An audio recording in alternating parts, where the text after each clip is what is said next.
Good morning, good noon, and good afternoon, everyone. Welcome to today's webinar, 911 Technology for Non-Engineers, Episode 2, The Rest of the Story. This training is brought to you by Commercial Electronics. If you would like to learn more about our recording solution and third-party quality assurance services, visit comelectronics.com. This webinar is part of our Public Safety Education Series, and you can view our upcoming webinars on our training page at comelectronics.com/training. Now, before we get started, I'd like to go over a few housekeeping items so you know how to participate in today's event. Here you see a screenshot of the attendee interface. You should see something that looks like this on your computer desktop. If you're listening in using your computer's speaker system, you're automatically muted to eliminate background noise. If you would prefer to join over the phone, just select the handset in the audio pane at the bottom right, and the dial-in information will be displayed. You'll have the opportunity to submit questions about today's lesson by typing your questions into the Q&A pane of the control panel. You can send in your questions at any time during the presentation, and I will address them during the Q&A session at the end of the presentation.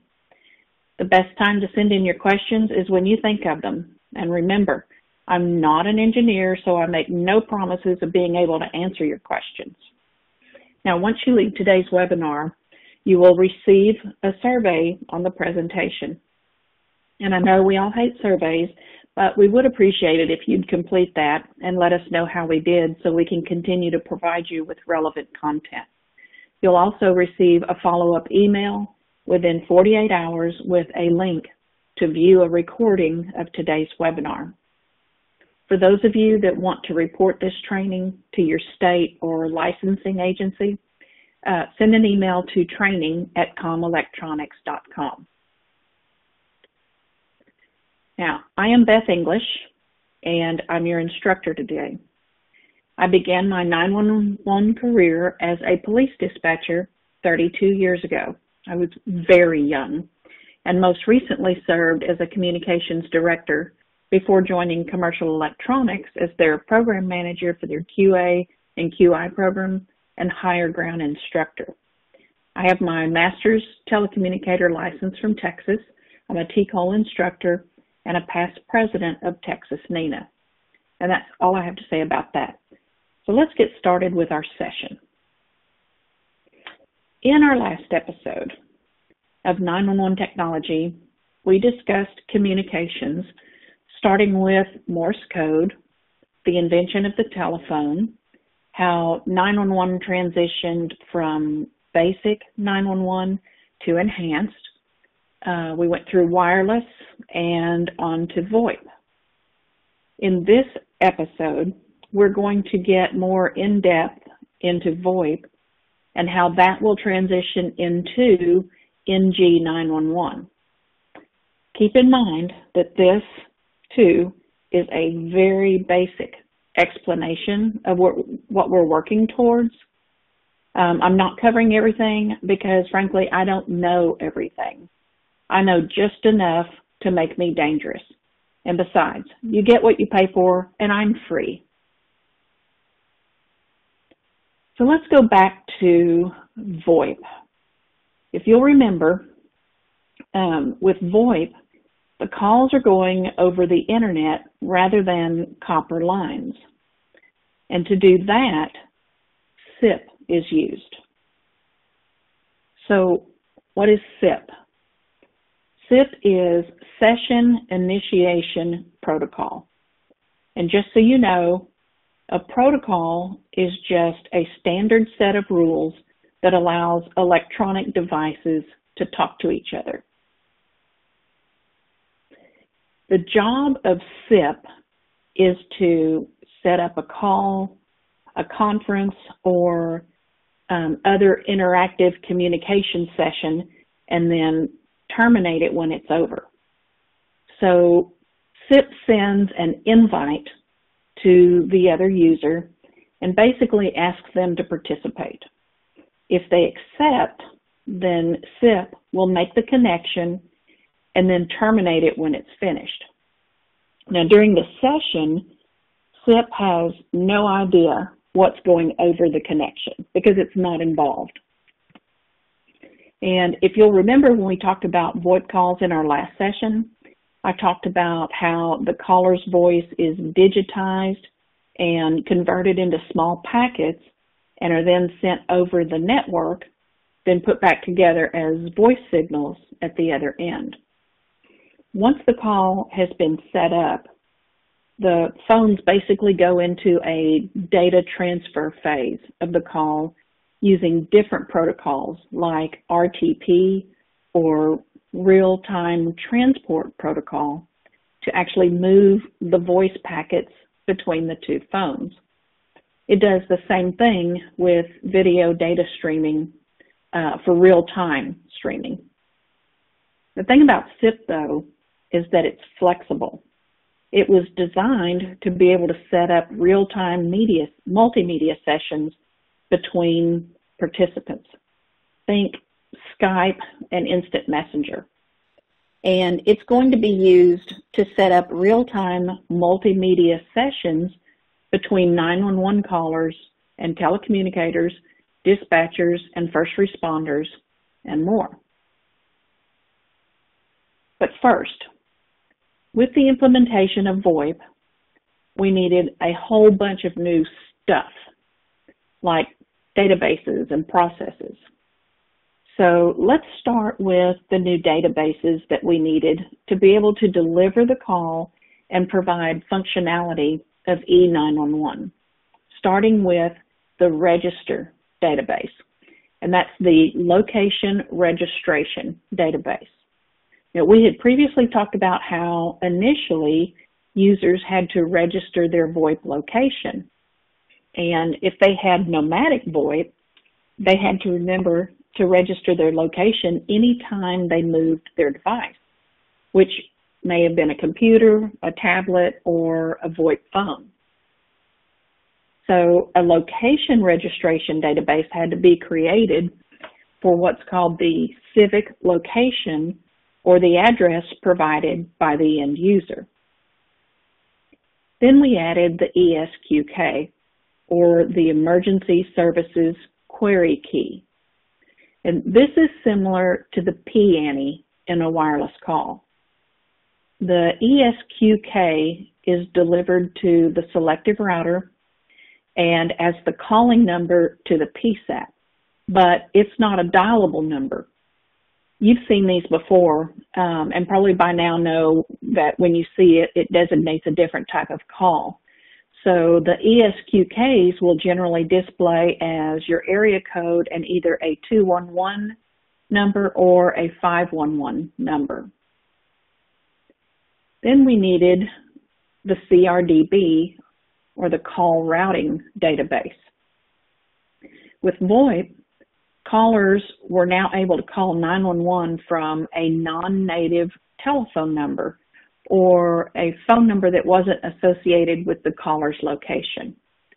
This is really common now with number portability, but at the time, it was strange to see a 911 call come in from a non-native number.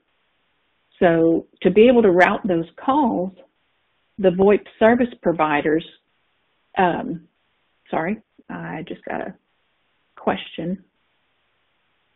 Okay, can't hear anything. Can anybody else not hear me? Can everybody hear me? Okay. Okay, so I'm getting out there. All right, so Veronica, try clicking on the little phone in the bottom right-hand corner and maybe try calling in. Okay, so anyway, to be able to route those calls, the VoIP service providers could pre-provision the customer's record in what was called a TN to PSAP, or telephone number to PSAP, 10-digit emergency number database that use the subscriber's telephone number as a key. So basically their call would be routed to a 10-digit number that would go through the PSTN to an emergency line at the PSAP. And it worked as far as delivering the call, but it didn't provide any alley information. We also had to add the ERDB, which is the Emergency Services Routing Database. Okay. The ERDB contains routing information associated with each emergency service zone. So let me show you this just so you can remember.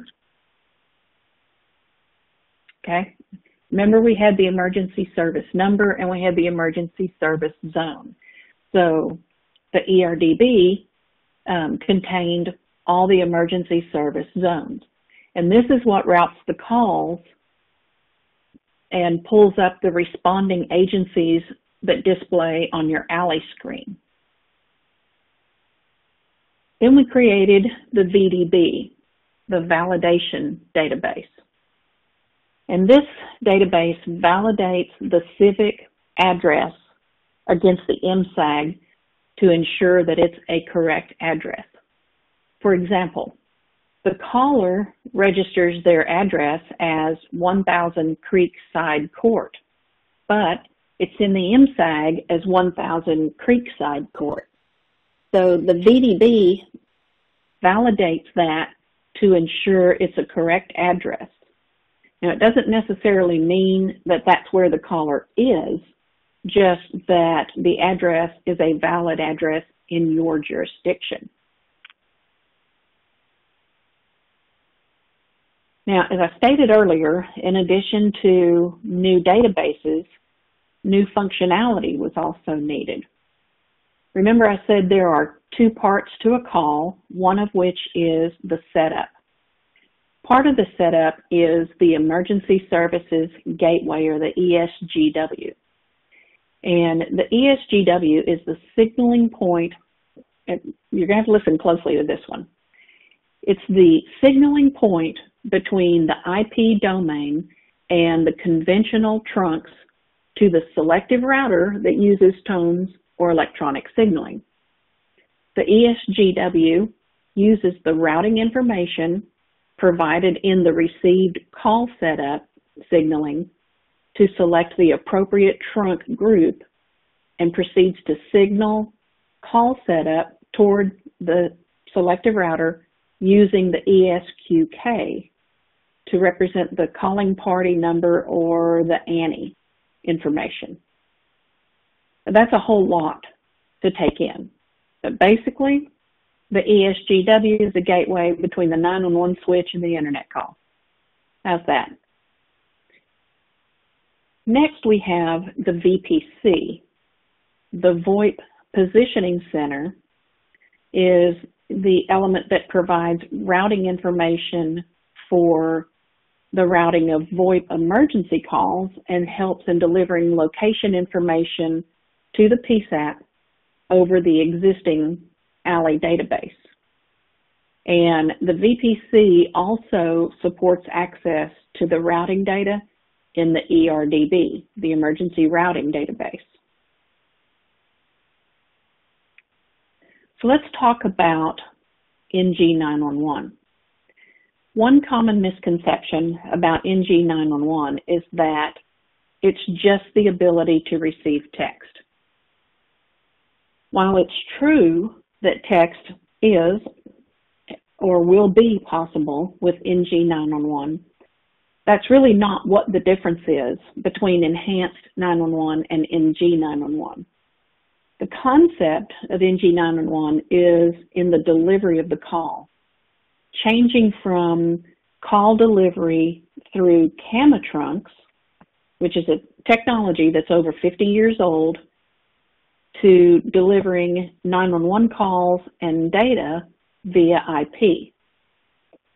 And if you remember, the camera trunks were centralized automatic message accounting trunks originally developed for long distance billing, and they're circuits. So 911 will go from being circuit switched to packet based. It'll have the same capabilities as E911, but location will go from being MSAG based to GIS, or geospatial information based. Also, it won't be just a local service anymore. It will be operable at the county, region, state, and national levels. So this picture on the right is what NG911, it's kind of a simplified version of what NG911 is going to look like. So let's talk about what's driving NG911. Since 911 first started over 50 years ago, the types of devices and the services that can be used to call for help have increased dramatically, and 911 needed to catch up. So NG911 is actually changing the way communication centers do business by changing the call delivery technology, the call location technology, and the information that can be delivered to responders. It will also give us some resilience in our networks and allow us to have virtual PSAPs. So imagine being able to log in and take calls from home during a disaster instead of having to drive in through it, dodging flying cars or falling off into a creek that you couldn't see. We'll also be able to share information with other agencies that we have no way of sharing right now. And how are we going to do that? Well, we're going to do it with the EZNet. So let's start with this. In 2007, the NENA I3 standard introduced the concept of an emergency services IP network called the EZNet. And the network is designed as an IP-based internetwork or a network of networks shared by all agencies that can be involved in an emergency. With the EZNet, you'll be able to transfer calls, messages, and any other data to any other agency in the United States and internationally, as opposed to what we have now where sometimes we can't even transfer a call depending on your equipment. So this network of networks will be made up of regional networks, state networks, and eventually a national network.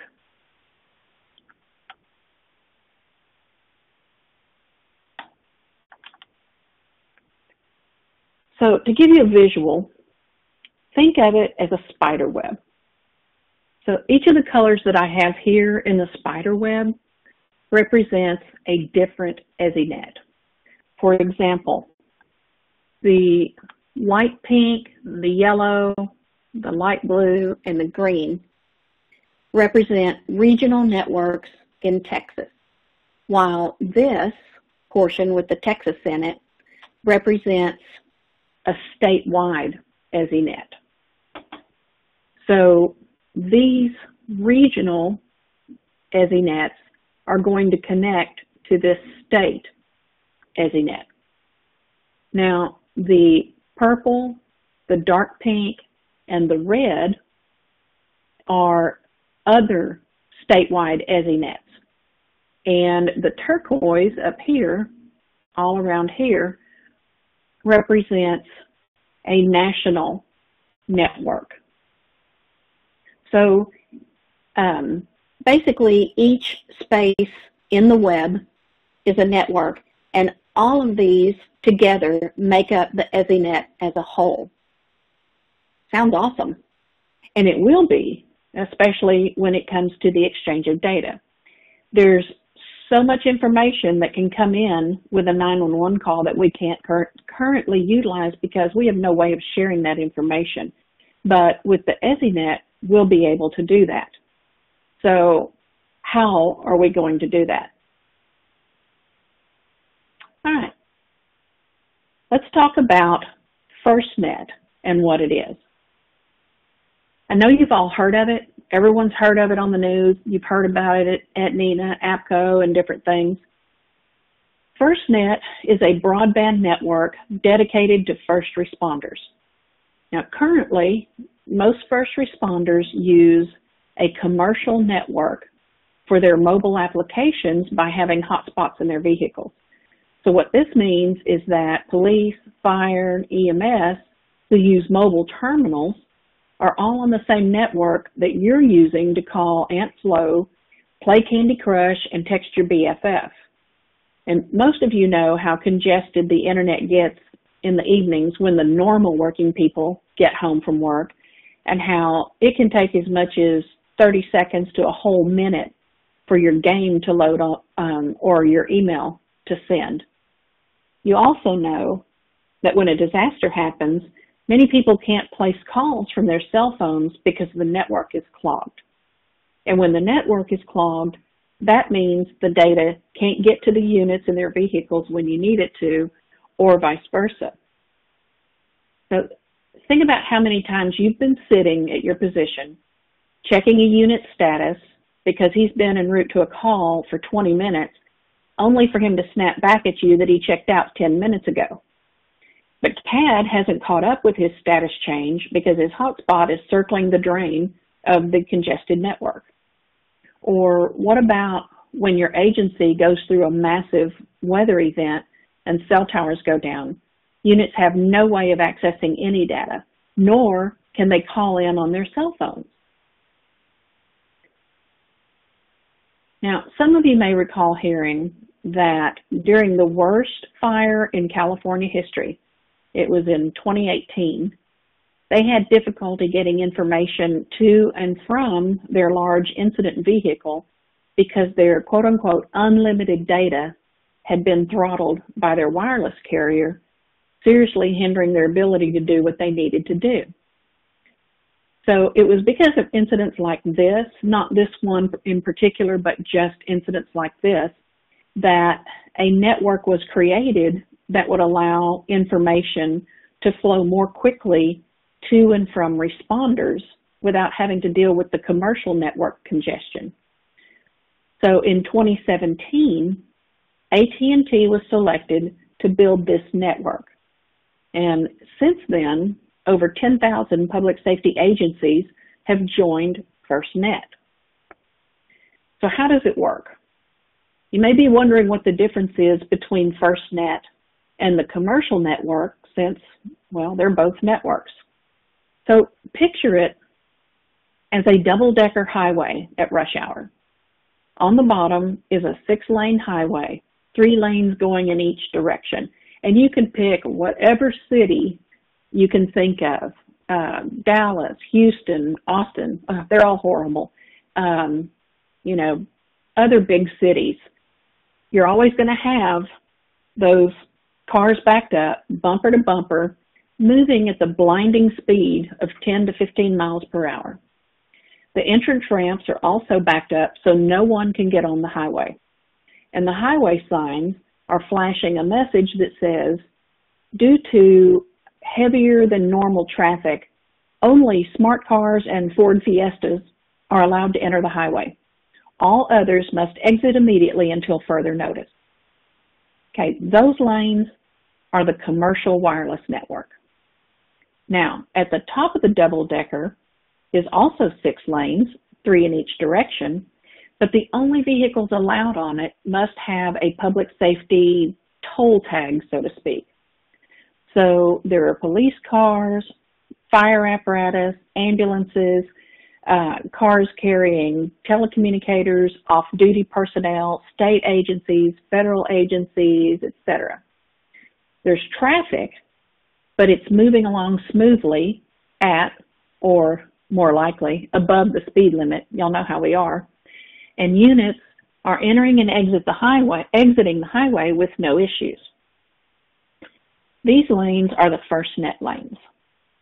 And FirstNet can be accessed not only by MDTs or MDCs, but also by smartphones, smart watches, tablets, routers, certain radio headsets, just about anything that anyone would use to communicate with someone else. And with FirstNet came some other options. These can be used in the event of widespread disasters. So you've got a satellite cells on wheels down in the bottom left.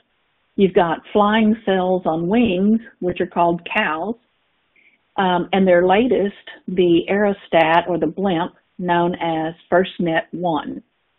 And these are, like I said, these are additional tools that can be provided by FirstNet in the event of a very large disaster or large incident.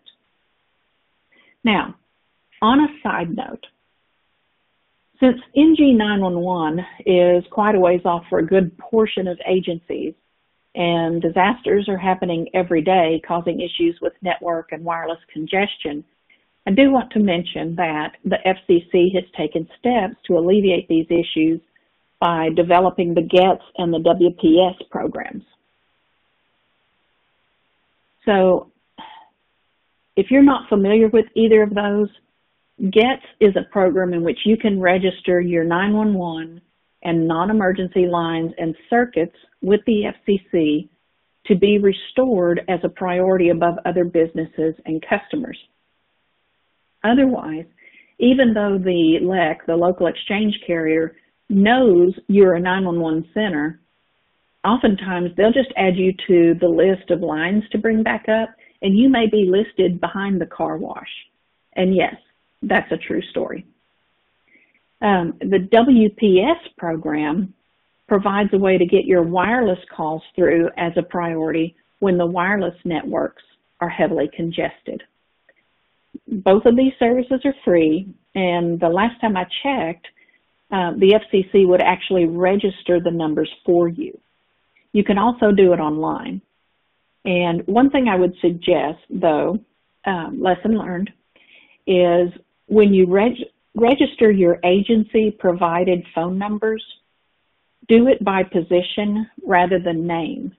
That way, you don't have to change it every time someone new takes the position. So rather than registering your fire chief's name with his city-issued cell phone, you would want to make that cell phone number the fire chief position. And that way, when your fire chief retires and the new fire chief steps in, he takes that phone and you're still good to go. You don't have to go in and change anything. So let's talk about how NG911 will be different. In a picture, it's going to be different in several ways. With E911, you have complex analog trunking and data network, because nothing is easy with original telephone equipment. With NG911, you've got engineered, managed IP networks, or the EZNet. With E911, you've got a Class 5 switch for the selective router, which is expensive. On the other side, you've got IP software selective routing function. It's just software. E911, you've got translation-based control, which is very complicated. And on the other side, you've got GIS and database controls. E911 is limited to voice calls, where NG is going to have voice, text, and video. E911 has a data bandwidth of 20 characters. So that's why you get the routing number and the caller's phone number, or the PANI and the caller's phone number. It's limited to that 20 digits. But with NG, bandwidth is unlimited. You also have complex emergency gateway network for VoIP, as opposed to NG, you're going to have direct handling of internet-sourced calls. In E911, you have custom interfaces for each service type, because everything is proprietary. with NG, you're going to have standard IP interface for all service types because everything is going to use SIP.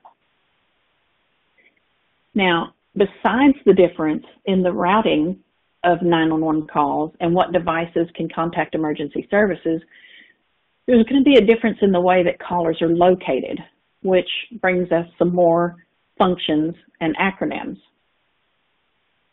So let's look at these new databases and functions that will be used.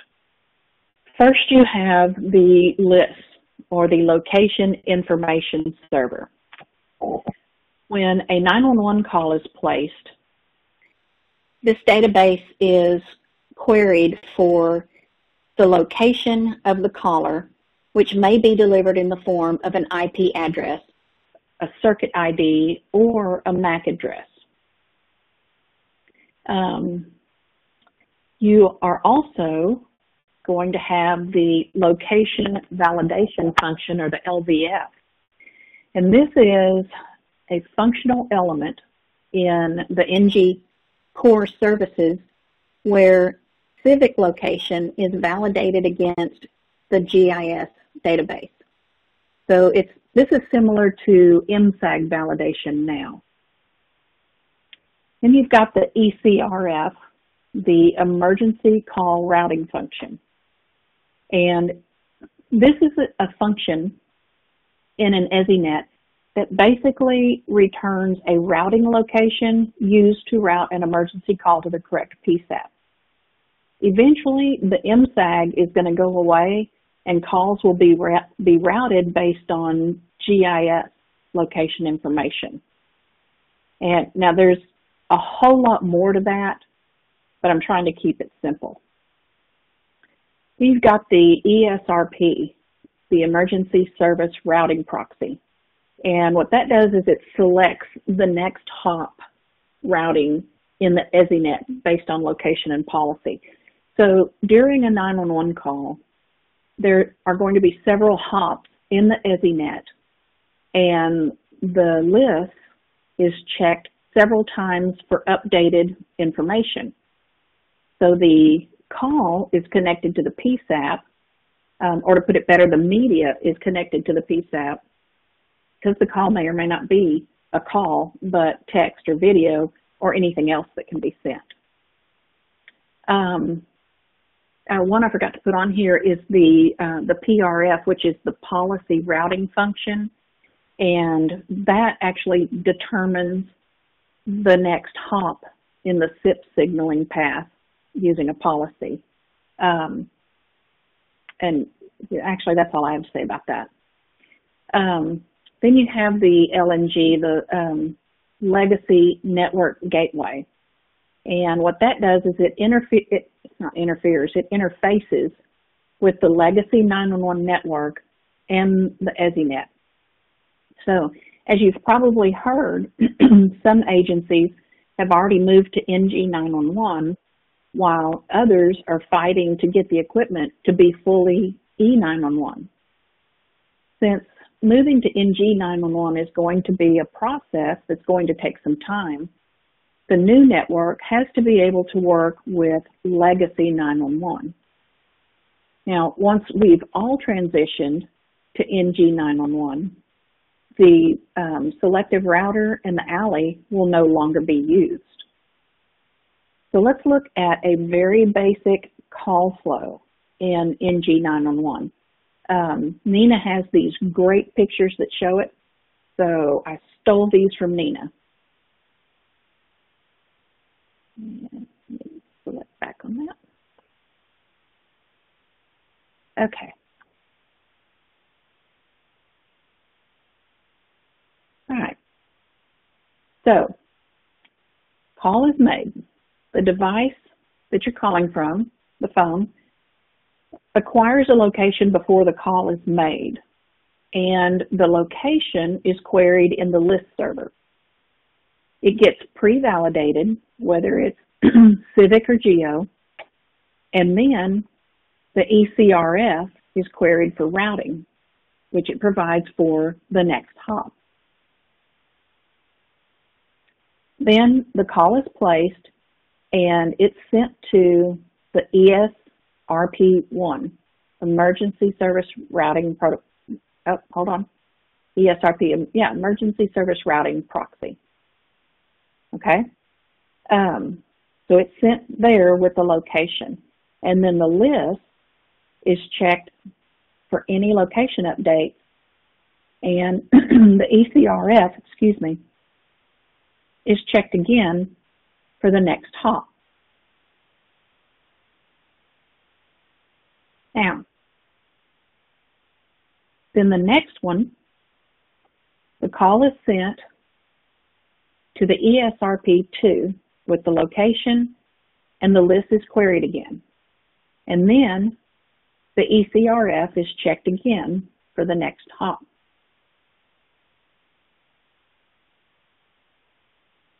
Then the PRF, the proxy, see, even I'm getting messed up. The policy routing function.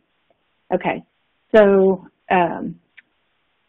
that is queried at each hop to evaluate the policy rules. And these are network policy rules. And the call is sent with the location to the PSAP. And the list is checked again for updates. Then, finally, the call is connected to the PSAP, the media is sent, and the list is checked again for updates. Now, keep in mind that the list being checked at each point is similar to your 911 equipment doing auto rebids now. It's constantly checking for location changes. So, how are we going to get to this point? How are we going to get from where we are to there and to what we need? A few of you may already be on an EZNet, but for the rest of us, we can do it one of two ways. We can convert from E911 to NG911 by using transitional interfaces, such as apps and equipment add-ons. You may already be using some of these, such as Rapid SOS, Rapid Deploy, Smart 911, etc. The other way is to use an interim approach, then convert. There are gateways that will allow current OSP, which is Open Settlement Provider, and PSAP interfaces to work during transition. Now, getting to NG911 is not going to be without its challenges. As with everything, it's going to cost money, and we've got to find a way to come up with that money while still paying for the legacy equipment. While we're transitioning to NG911, the costs are going to double because you'll be paying for two networks. Also, the size of your area is going to make a difference. Because it's cheaper to buy in bulk, if you're part of a large agency, you'll get better pricing. But if you work for Bug Tussle PD with two positions, it's going to cost more, which has never made sense to me. Charge the smaller people more money, but that's just the way it is. Now, not too long ago, public safety grants were opened up to include public safety communications for the first time. So having a grant writer on your side could assist in getting some of those funds. This is where you may want to utilize someone from a local college who could help. We also may have to consider changing the 911 fees or finding more funding resources. The fact that NG911 will benefit the public with its functionality might be able to help convince the public to cooperate in raising rates, or even convince some vendors, such as IP providers, to help fund the systems. There's also going to be jurisdictional challenges. If there are multiple jurisdictions or services on the same EZNet, that means that everyone will be sharing the costs and the responsibilities. So take this picture of Dallas, for instance. There are probably about 35 jurisdictions in this one photo. So who would be in charge? A board? The police? Fire? Communications? That's something that will all have to be worked out in advance, and hopefully no one is left lying in the dust from the turf war. So my mind is reeling. Is yours now? I had wanted to be retired by the time it got to this, but apparently that's not going to happen. So, like I said, this is a very basic view of where we are and where we're headed, and some different functions that have been created to get us there. Different considerations like funding and how we're going to pay for this. So before we get to the questions, I wanted to let you know to tune in at same bat time, same bat channel next month for our session on CYA, Cover Your Agency with Documentation. We'll talk about the importance of documentation, specific words to use to make it defensible, and the importance of spelling and punctuation. We all know how important that comma can be at times. And I know, I can actually hear some of you groaning right now. I can name your names. So join us next month for that. And so now we're going to get into questions. If anybody has any questions that you think I can answer, go ahead and send those in. I'll try to answer, and if I can't, I'll just disconnect you from the webinar. Let's see, so one question was, will we be able to get the visual portion of this presentation via email? Yes. Within the next 48 hours, actually probably sometime tomorrow, but definitely within 48 hours, we will send you a link to be able to view this. You'll be able to see the slides and listen to the presentation on our website. So it'll go on our website at comelectronics.com/blog, and that's where the presentation will be. But anyone who's registered will automatically get that link to see the presentation. So are there any other questions that you think I can answer? I make no guarantees and no promises. So while we're waiting, I will leave this up for a little bit in case anybody does have questions. But let me tell you that this presentation was made possible by Commercial Electronics, provider of public safety solutions, including Higher Ground NG 911 recording, CQIP third-party quality assurance program, and Carbine 911 next generation call handling platform. Remember, if you need the information on today's lesson for CEUs, send an email to training@comelectronics.com. And like I said, I'll leave this up in case anybody else has any questions. Otherwise, everyone have a great day.